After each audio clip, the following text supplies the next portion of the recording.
So Jibreel alayhi salam has already come to give salam specifically to the woman that the Prophet ﷺ loved most, the best woman of this ummah, Khadija radiallahu anha, and give her the glad tidings of her home in paradise. Now, after she passes away, we know that this was a period of great sadness for the Messenger sallallahu alaihi wasallam, and Rasulullah sallallahu alaihi wasallam did not get married for some time. And eventually, Khawla radiallahu anha comes to the Prophet sallallahu alaihi wasallam and suggests to him to get married to two women.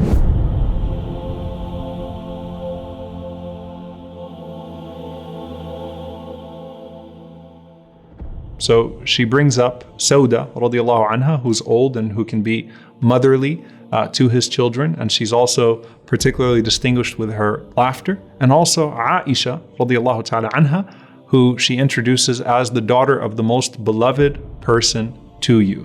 Okay, so it was Khawla radiallahu anha who first came to the Prophet ﷺ and suggested Aisha radiallahu ta'ala anha. However, it would be some time before the Prophet ﷺ would marry Aisha radiallahu anha, because it would be until she would reach her age.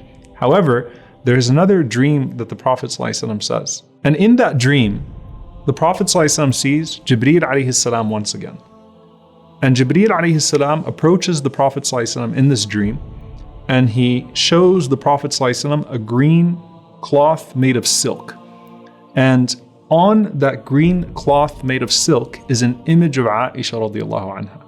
And Jibreel alayhi salam says, "Inna hadhihi zawjatuka fi dunya wal akhirah." This here is going to be your spouse in this dunya and in the hereafter. So subhanAllah, Jibreel alayhi salam, who just gave Khadija radiallahu anha the glad tidings of what she's going to, is now telling the Prophet ﷺ what comes next for him. And that would be Aisha radiallahu ta'ala anha, who would spend so much time with the Prophet ﷺ, and of course would be his joy and would document the life of the Prophet ﷺ in such detail for us.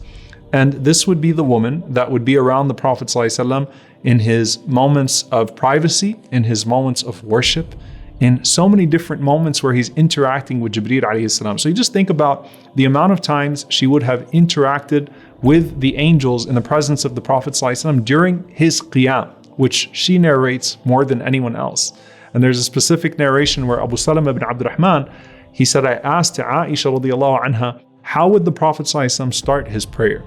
So she said when he used to get up and he would pray at night, he would start his prayer with the words, Allahumma Rabba Jibreel wa Mikail wa Israfil. فاطر السماوات والأرض عالم الغيب والشهادة أنت تحكم بين عبادك فيما كانوا فيه يختلفون اهدني لما اختلف فيه من الحق إنك تهدي من تشاء إلى صراط مستقيم. So, O Allah, the Lord of Jibreel and Mikail and Israfil, creator of the heavens and the earth, knower of the unseen and the seen, you are the one who judges between your slaves concerning that which they differ over.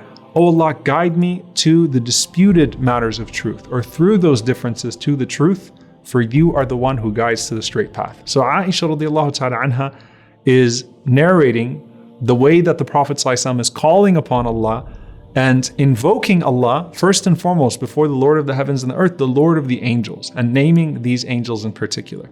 Now, did Jibreel alayhi salam ever himself interact with Aisha radiallahu anha?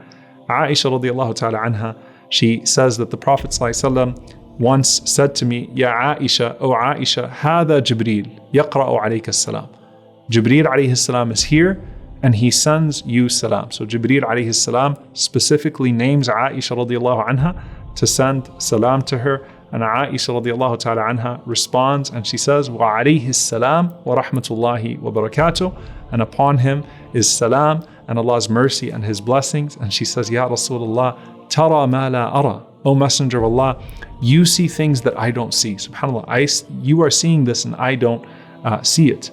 This was Jibreel alayhi salam coming in his angelic form. There are also times that Aisha radiallahu anha would see Jibreel alayhi salam in human form, which we will talk about from a distance, however. So this is the woman who Jibreel alayhi salam would come to the Prophet sallallahu alaihi wasallam most in her presence. And this is something the Prophet sallallahu alaihi wasallam mentioned as one of the fada'il, one of the virtues of Aisha radiallahu anha, is that there is no person who Jibreel alayhi salam came to him in her presence, in any human being's presence, like Aishah radiallahu anha, and of course even to the very moment of his death, when the Prophet ﷺ's body and soul was perched against the chest of Aishah radiallahu anha in his last moments, while the Prophet ﷺ was having that conversation with Jibreel alayhi salam, where he was given the option to stay amongst his followers on earth or to join the highest companion, it would be in the hands, in the arms of Aishah radiallahu ta'ala anha, with the Prophet ﷺ responding and his soul leaving his body. So Aishah radiallahu anha has experienced a mighty journey of interactions with Jibreel alayhi salam, and she used to mention this as well from her fada'il, from her virtues, that Jibreel alayhi salam was the one who proposed on her behalf, that Allah sent Jibreel alayhi salam with the declaration of her innocence, that Jibreel alayhi salam used to come to her with salam, that Jibreel alayhi salam used to come to the Prophet ﷺ with revelation frequently while she was in his presence. However, she also notes that there's one person that surpassed her in this regard. And so in one of the narrations where she says, Wallahi, I was never jealous of any woman the way I was of Khadija. And she starts to mention that the Prophet ﷺ used to mention Khadija radiallahu anha so much. And the Prophet ﷺ would not sacrifice except that he sent something to her friends. And then she mentions at the end of this narration, and Allah sent Jibreel alayhi salam to give her the good news of having a palace of qasab in paradise. So even though Aisha radiallahu anha encountered Jibreel alayhi salam and had the experience of having salam delivered to her from Jibreel alayhi salam, she did not have what Khadija radiallahu anha had of the bushra, the glad tiding of that particular palace of qasab in paradise.